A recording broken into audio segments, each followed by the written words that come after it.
सनातन धर्म ज्ञान गंगा चैनल में आप सभी का स्वागत है। मेरे प्यारे कृष्ण भक्तों, आप सभी को जय श्री कृष्णा। श्री भगवान आप सभी का जीवन आनंदमय, मंगलमय, भक्तिमय तथा धर्म की राह में प्रशस्त करें, ऐसी मेरी श्री भगवान जी से प्रार्थना है।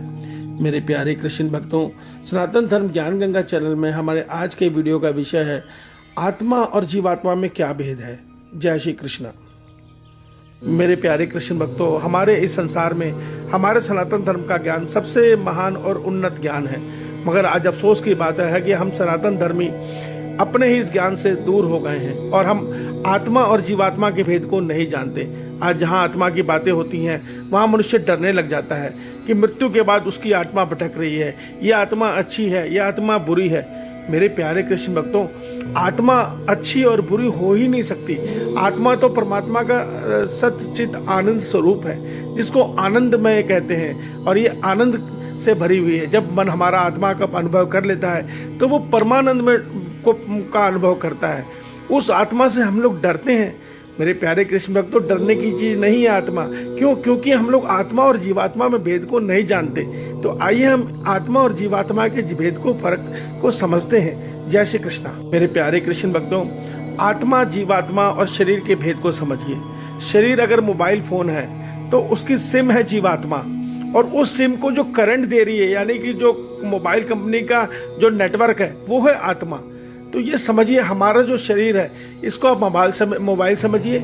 जीवात्मा अंदर सिम है, और उस सिम को जो शक्ति दे रही है, करंट दे रहा है, जो नेटवर्क है, वो आत्मा है। तो इस भेद को समझ के शायद आप इस रहस्य को समझेंगे कि आत्मा केवल चेतन शक्ति है, और जीवात्मा वो सिम है जो अपने कर्मों के अनुसार नए नए शरीर अर्थात नए नए मोबाइल जैसे सिम को मिलते हैं, उस प्रकार वो जीवात्मा नए नए शरीर को पाती है।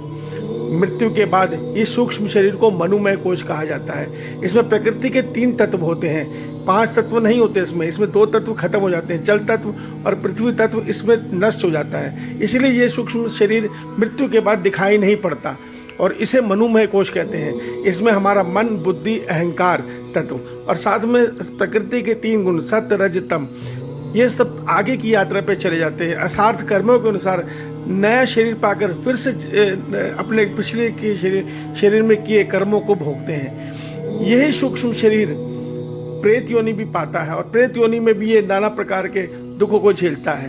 तो ये जो भी शरीर पाता है उसमें सुख दुख का भोगता यही जीवात्मा होती है।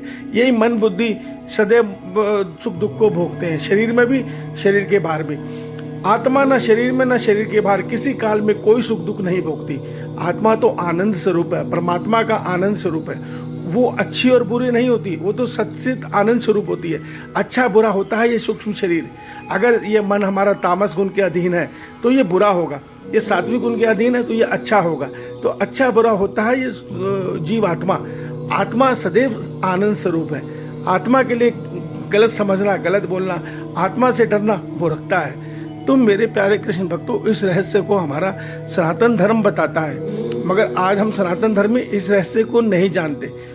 और जब हमारा ध्यान कर्मयोग के द्वारा या सांख्य योग के द्वारा हमारा मन, बुद्धि इस अहंकार तत्व से मुक्त होकर तीनों गुणों से प्रकृति के मुक्त हो जाता है, तो ये हमारा मन, बुद्धि आत्मा के साथ परमात्मा में लीन होकर मोक्ष को पा लेता है। तो मेरे प्यारे कृष्ण भक्तों, इस रहस्य को मुझे उम्मीद है कि आपको समझ में आ गया होगा कि जीवात्मा हमारा सूक्ष्म शरीर है, जिसको मनोमय कोश कहते हैं, और आत्मा परमात्मा का सनातन आनंद स्वरूप अंश है। जय श्री कृष्णा। शिव भगवान आप सबका कल्याण करे। जय श्री कृष्णा।